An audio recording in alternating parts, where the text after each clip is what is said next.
Good day, good noon, or what? Good day. So now we discuss about practice complete accounting cycle for a merchandising business. Prac- See practice 1 complete accounting cycle for a merchandising business. Aguila Merchandising, owned by Lito Aguila, sells ready-to-wear shirts and dresses to its customer. It started operation on January 1, 2016. The company issued the following documents: official receipts for all cash collection, sales involves for all sales and account, check voucher for all cash disbursements. So guys, step 1 and step 2 tayo. Step 1 and Step 2, understanding and journalizing the transaction. Sorry sa nabasa. So, nag nagtataka kayo siguro kung bakit merong ganito. Later malalaman niyo yan. Dito na tayo. Proceed tayo dito.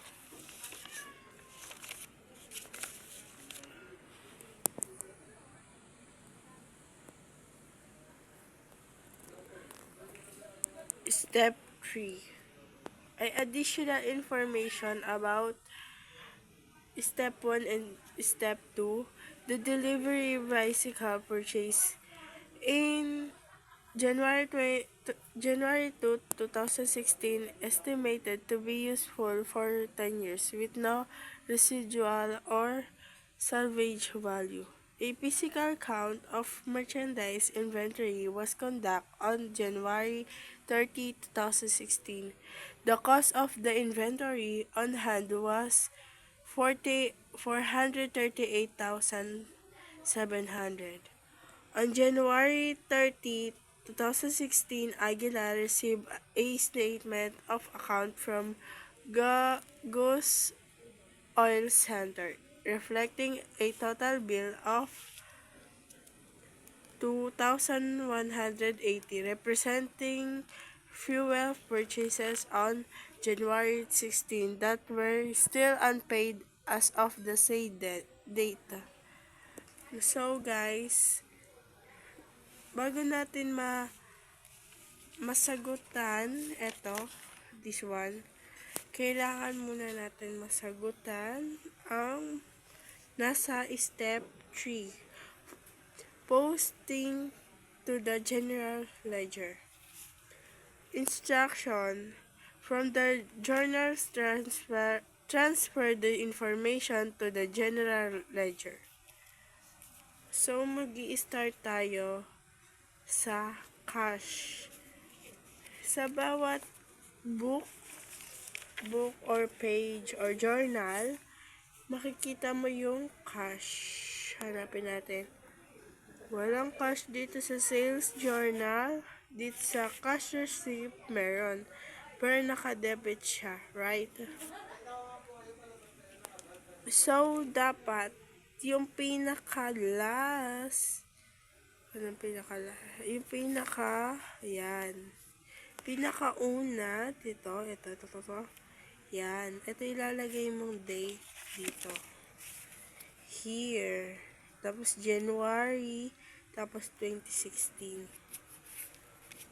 Wait. Dito muna pala tayo. May cash dito sa General Journal. 500,000. Debit. Dito din sa General Journal, may cash din siya na 150,000. Credit naman siya. So, dapat ita-transfer natin siya sa cash kasi nasa cash siya. Cash yung account name niya. Yon, ililipat natin. Kunwari, nasa debit siya. So, dapat, di nakabalance siya ng 500 kasi hindi pa naman diba, tawag doon, nababawasan kasi wala naman siyang ibabawas or i-add. So, yun doon sa pangalawa, naging debit siya, yung cash niya. So, kailangan siyang i-minus. 150 minus 500, kaya nakuha to. Ganun lang din sa mga mangyayari sa iba. Ito naman, kaya nakuha ito at saka ito. Titingnan natin sa isang book or journal. Ayan, may cash, diba? So, yung pinaka-total ng cash, ito, 53,719, ilalagay natin dito. Since naka-debit siya. Ayun, debit. Gets, ilalagay natin siya dito. So, parang ima-minus mo lang siya ulit kasi naiba na naman yung pwesto eh. Pero kapag magkakasame lang sila ng pwesto, add siya. Okay? So, yun nga. Nakuha na. Kaya nakuha itong 1K na to dito sa account number. Gets? Tapos, may cash pa dito. Wait. Ito, cash credit. Nakatotal siya ng 254,290.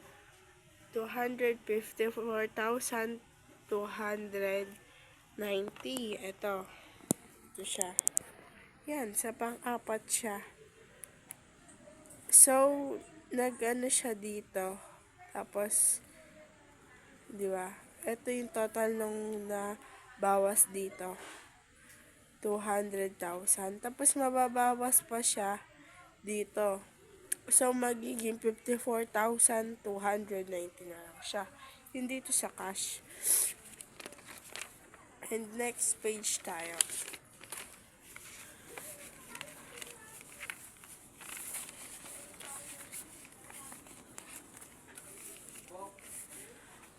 About naman dito, ano siya, yung account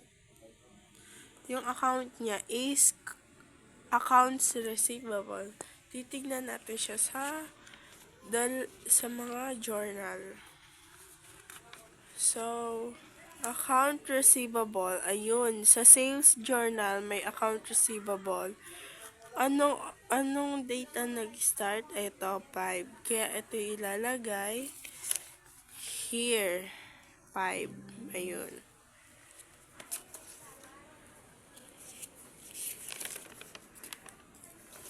Ayun, lalagay doon.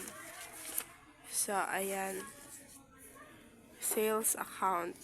Yung naging total niya is 459,750. Gets nyo ba, guys? Yan. 55. 700. Yan. Tapos, 755. Okay, next. Transportation equipment. Tignan natin sa mga journal if may transportation equipment. Transportation equipment. Transpo. Wala. So, makikita natin siya sa additional information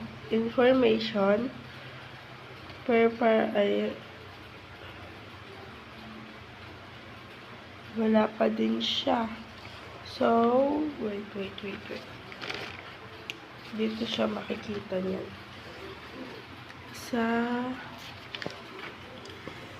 Dito, sa step 4 and 5.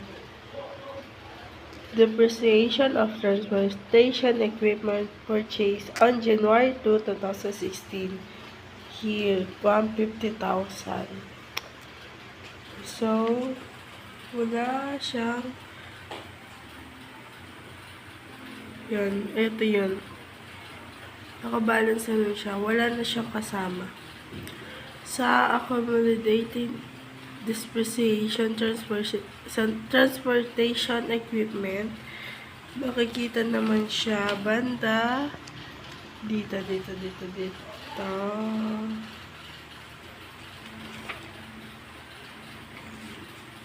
Dito ulit. Yung pinaka-total nito. 150,000 divide 120. Ito na ninyo yung sagot. Para dun sa accumulate depreciation. Transportation equipment. 1 to 50. So, proceed tayo sa another account name. Accounts payable. Hanap tayo sa mga journal. Accounts payable. Accounts payable. Here, accounts payable credit, 459,750.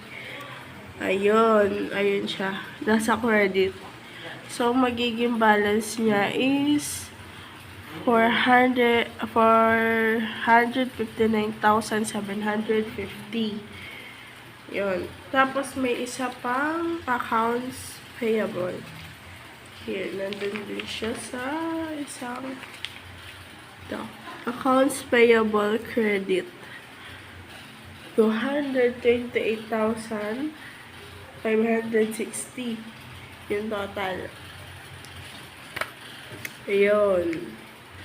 459,750 minus, wait,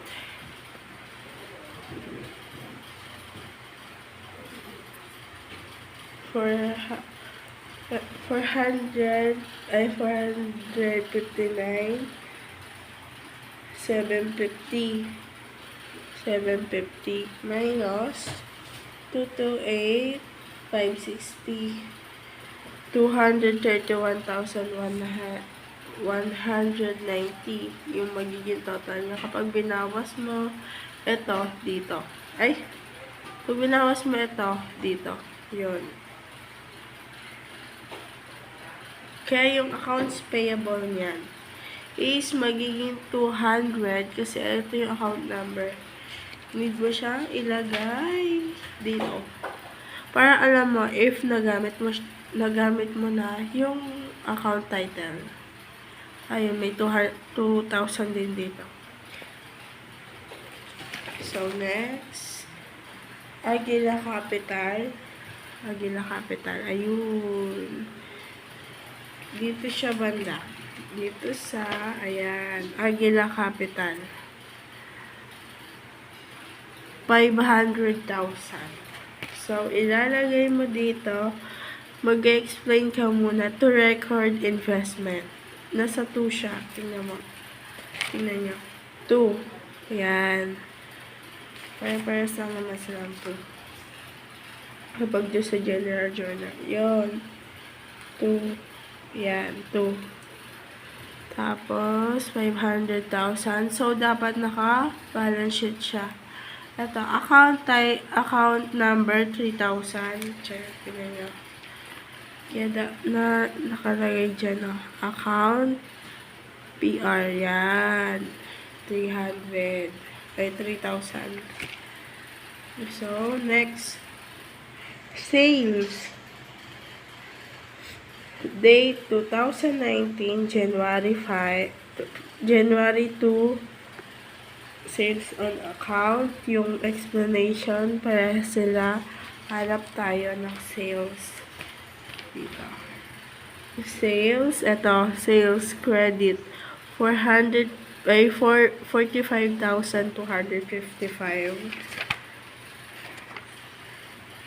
Here, 45,255. And then, isa-isa pa. Sales.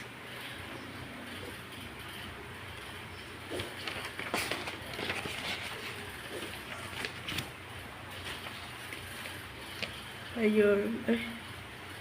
Ayun, sales credit din siya. Nag-start siya ng 2. Sales, ayan, 48,307. Ayun. Ayan. Ay, mag-focus.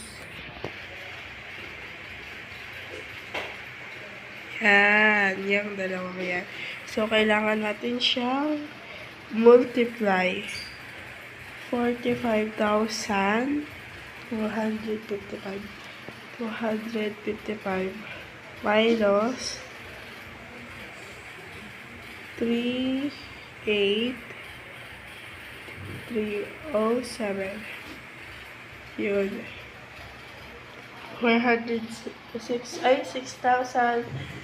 6,948 ang total.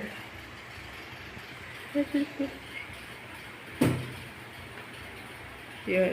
Okay lang.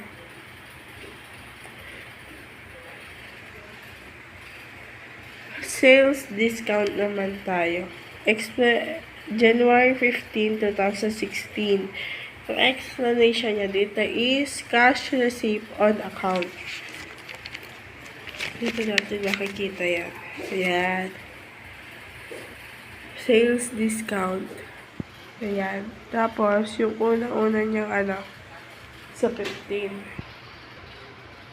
Yan. Tapos, 1,410 ang ilalagay. Ayan. Mabalance na rin siya. Ito, account number niya, 4102. Yan natin if nalagay. Yan. Ayun, nakalagay.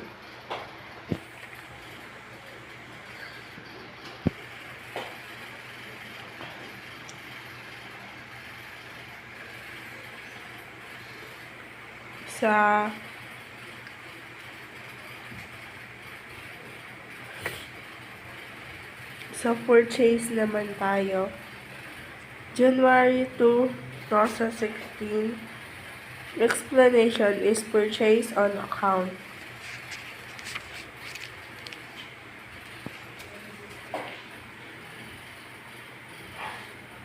Ito.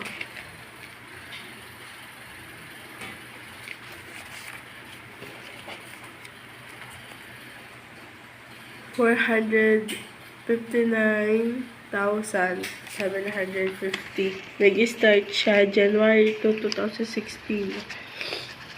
Tama naman nakalagay.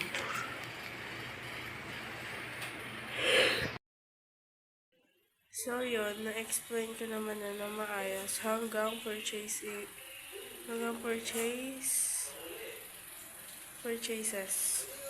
Hindi ito banda, hindi ko na i-explain kasi alam niyo na yan. Lalo na, ito, i-explain ko. Ito, rental expenses. January 2, 2016, explanation, cash disbursement, all account. Ito yun o. Diba, 1K siya. Nasa 10K. Ayan. Ito. Ayan. Galing dyan. Tapos, depreciation expenses, 1K din. Dito din siya nanggaling. And ito namang fuel and oil. January 30, 2016, fuel purchase. Ito. Dito nakuha, 2,180. Here. O, yan. Na-balance niya na. So, step 4 and 5 na tayo. Dito na tayo sa 10 columns. Pero hindi siya naka 10 columns kasi hindi pa naubos na yung 10 columns ko. Right. I-explain ko na lang paano siya nakuha using itong paper na to. So, ganito yan. Unadjusted trial balance. May mga nakasiro pa dyan. Pero sa pinaka ganito, wala eh. Wala dapat zero yan. Parang naka-ano lang. Walang walang nakalagay. Parang ano lang. Naka-blanco lang. Ganun. Yan. Yan lahat. Tapos, dito tayo sa adjusting journal entries. Dito, may zero dito. Yan. Tapos, nagtataka ka, ba't wala siya dito? Hindi pa natin siya pwedeng makuha using adjusting journal entries. So, hahayaan muna natin si merchandising inventory. So, sunod kay prepaid expenses. 5K. Saan galing tong 5K? Dito ho. Prepaid expenses. Ito po. Yan. 5K. Yun. Tapos, dito naman, accumulated debt office equipment to. 1,250. Dito siya nakuha. Dito. Yung pinaka-total lang yung pinaka-total netong unang-una, ng depreciation of transportation. Di nakuha to. Doon nakuha to. Tapos, nagtataka kayo, bakit yung rental expenses naging 500? Ganito lang yan, guys. Kaya ganon, kasi kailangan natin siyang minus. Kasi tingnan nyo yung dito. Rental expense and prepaid expense is parang 5K, ganon. Diba? Kaya naging 5K siya. Tapos yung dito naman sa fuel expenses, ito, parang ganito lang ako. Ayan, fuel expenses, 2,180. Noong January 30, 2016. Ayan. Same as current payable. Current payable to, yan. Kaya 2,180. Dapat sa adjusting journal entries, hindi lang mag-balance. So, kailangan natin ng calculate.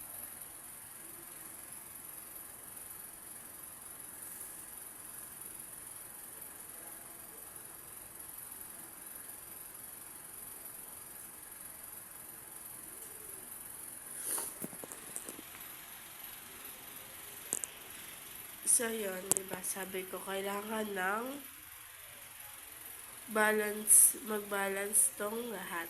5,000 plus 1,250 plus 2,180. Ito, total niya. Ilalagay mo siya dito. Gets? Tapos, sa pangalawa naman, kailangan maging balance siya dun sa una. 1,250 plus 2,180 plus 500. Ay, 5,000. Ayun, same sila ng balance. So, ilalagay mo siya. Then, tapos ka na dito sa adjusting entries. Lilipat naman tayo ng adjusted trial balance. Ito, dito naman, may mga ililipat ka na. May mga iibahin ka na. Ganon. So, yun. Sabi ko nga kanina, adjusting and trial balance na tayo. So, mag-add ka na dyan. Sorry if wala akong 10 columns kasi wala nang 10 columns. Hindi na ako makakabil sa pandayan niya. Para kung meron pa ako naman. So, adjusted trial balance na tayo. 140, yung iba dito is kinapi lang, galing dito. Tsaka, inad lang nila yung mga nasa adjusting journal entries.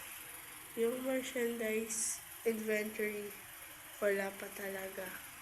No, adjusted trial balance. So, yun, kailangan din ng nakabalance to ang debit at saka credit. Kailangan pares silang balance para walang mag-aaway. Kasi ayun naman yung purpose natin para dito. So, try natin ulit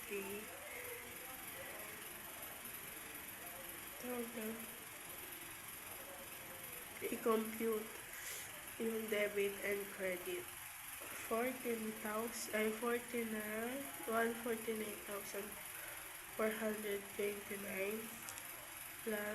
28,433 plus 5,000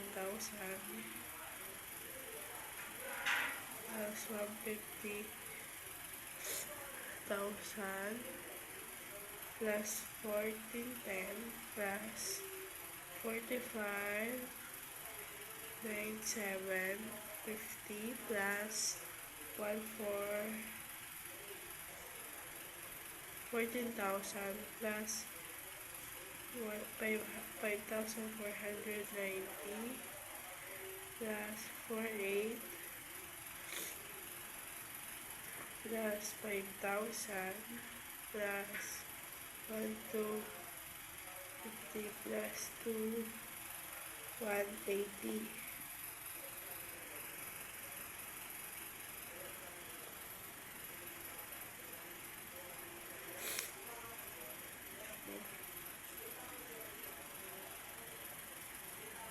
So, ito ang lalabas.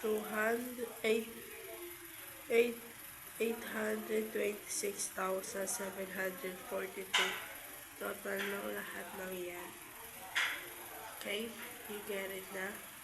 Thanks. Tapos, dito naman sa income statement, dito na papasok yung merchandise inventory. This one. Baka itatanong nyo if saan galing to. Dito na galing yan.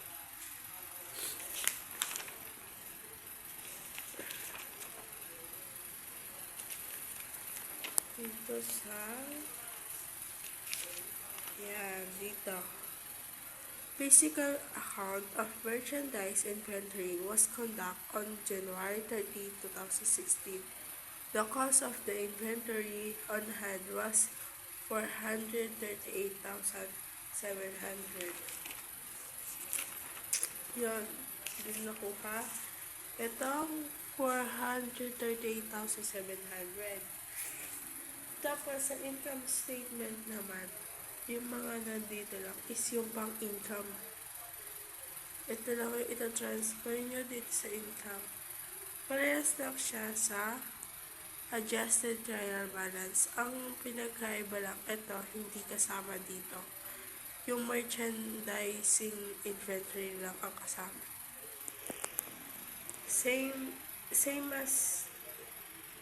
lang sila dito na kailangan din naka-balance to. If ever na hindi siya ma-balance, yung extra dito, kung itong dalawang to ipag-minus, tapos yung extra dito, i-add dito para maging balance silang dalawa. Gets na ba? Okay.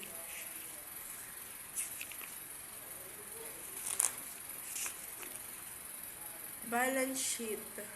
Dito naman sa balance sheet, yung mga cash, gano'n, yung mga balance sheet accounts, yung about sa accounts, yung makikita mo sa balance sheet.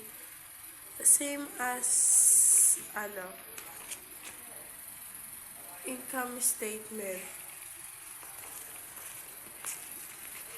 Kukunin lang nila yung mga nasa taas. Kasama na yung merchandise inventory, pero dapat naka-debit siya. siya pwede maging credit ulit. Kasi credit na siya na nakaraan, dapat maging debit siya now. Tapos, dapat ito din, balance. If ever na hindi siya balance, kailangan mong pag-minus itong dalawa. Tapos, kung ano yung lalabas, yun yung i-add mo sa pinakamababa. Kaya, magiging equal na siya. Gets ba? Sa balance sheet, okay. Dito naman tayo sa Aguila Merchandising Schedule of Cost of Goods Sold for the month ended January 30, 2016. Merchandise inventory beginning zero. Totoo yan. I mean, alam ko yon. Merchandise inventory beginning zero talaga. Tapos, yun sa ad purchase. Ito namang ad purchase na to, makikita mo siya sa dito, sa expense. Expense, ayan, purchases, ayan, 44,587,750.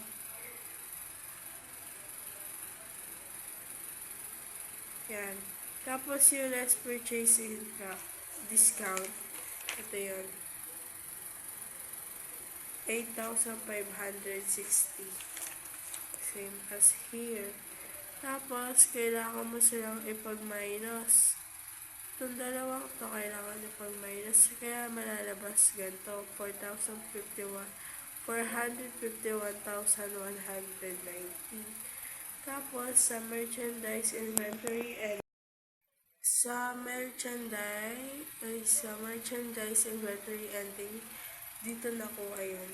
Yung total, yung nakuha ang merchandise inventory. Dito makukuha. Tapos yun, pag minus mo na naman itong dalawang to, ito na ilalagpas, 12,490. Next page. Aguila Merchandising Income Statement for the month ended January 30, 2016. So, dito na tayo sa next page.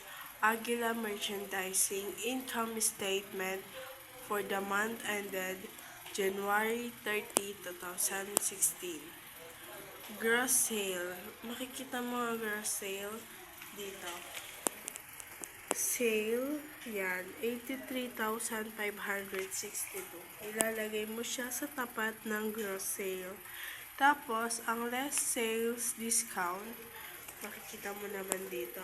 Sales discount, 1,410. Ayan. Tapos, after mong mahanap ang gross sales, itong gross sales, at saka less sales discount, ipagmaminus mo sila para makukuha mo ang 82,152 for net sales. Tapos, ngayon, hanapin mo naman ang cost of goods sold. Hanapin natin ang cost of goods sold. Dito natin siya makikita sa schedule of cost of goods sold. Ayan, cost of goods sold, 12,490. This is, yan, ayan, 12,490. Tapos na, ipagmaminus mo sila para makuha mo si gross profit. Yung gross profit mo niyan, magiging 69,662. Okay? Kaliwanag. Dito naman tayo sa less expenses. Salaries expenses. Makikita mo siya dito. Yan, salaries expenses, 14,000. 14,000, yan. Basta makikita mo siya sa lahat ng kahit saang sa adjusted trial balance, sa income statement. Lalo na sa income statement, makikita mo lahat ang hinahanap mo para sa less expenses. So, yun. Hindi ko na siya papahabain, hanggang dyan na lang. Tapos, para makuha mo yung net income, dito mo siya makukuha. Dito mo siya makukuha. Ayan, net income ay 36,942. Ayan, 36,942. Gets na ba ang income statement? That's it for income statement. After ng income statement, proceed tayo sa step 8, closing entries. The closing journal entries consist of the following. The merchandise inventory beginning is close to income summary, account by a debit to income summary, and credit to merchandise inventory. The merchandise inventory ending in is set up in the books by a debit to merchandise inventory ending and a credit to income summary. The amount that will be used is the result of the physical account. So, start na tayo sa closing entries. General Journal. Yung date is November 30, 2016. Yung account title is Sales. Yung sales natin is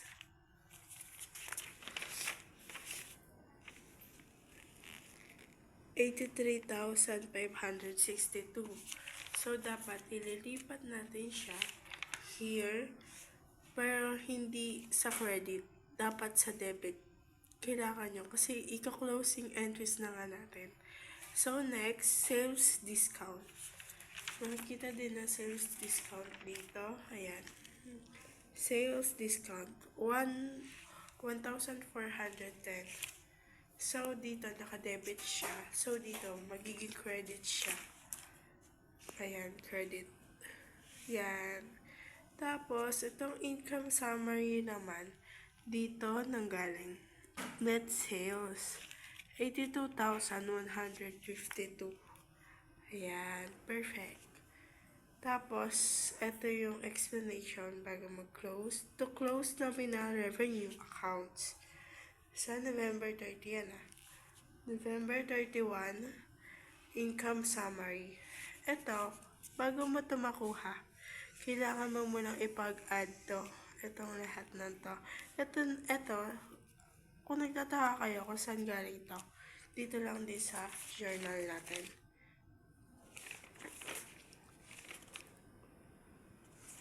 Simula purchases hanggang fuel expense, yan, ginamit natin. Gamit natin lahat. Ilalagay lang natin. Pero, iibahin natin yung pwesto. Kung naka-debit siya, kailangan natin i-credit. Ganun sa closing entries. So, ayan, na. May naiiba. So, kailangan niyang mag-minus. Ito, i-add mo muna lahat to. Tapos, after mo i-add yan, i-minus mo to. Ito na yun yung lalabas para maging income summary siya. 483,910. Yun ang magiging income summary ng November 31, 2016. So, next na tayo. November 31, 2016 pa din. Merchandise inventory ending. So, kailangan natin kunin yung merchandise inventory. Merchandise inventory natin, 438,700. Naka-debit siya. Debit siya, ayan. Yan, naka-debit siya. Tapos, dito, naka-debit pa rin siya. Kasi merchandise inventory ending siya, ayan, for 138,700. Tapos, yung income and expense summary is,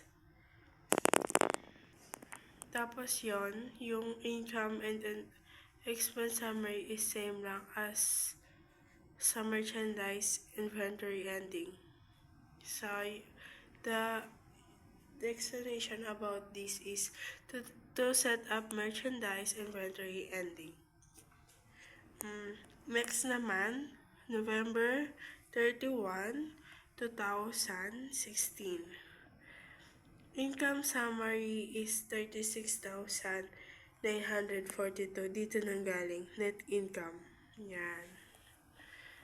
Tapos, yung Aguila Capital is, ito rin, 36,942. Kaya same as to close balance and of income summary. To capital account, to capital account. Yun lang. Yun lang yung doon sa closing entries. Madali lang naman siya. If ever na nakikinig talaga kayo. Medyo malabo kasi medyo kinakapa ko pa kung paano mag-explain. So, sana naintindihan niyo yung pag-explain ko. Thank you. Doon lang. Doon na magtatapos. Again, I'm Trisha May Teves from 12 ABMB presenting my balance sheet.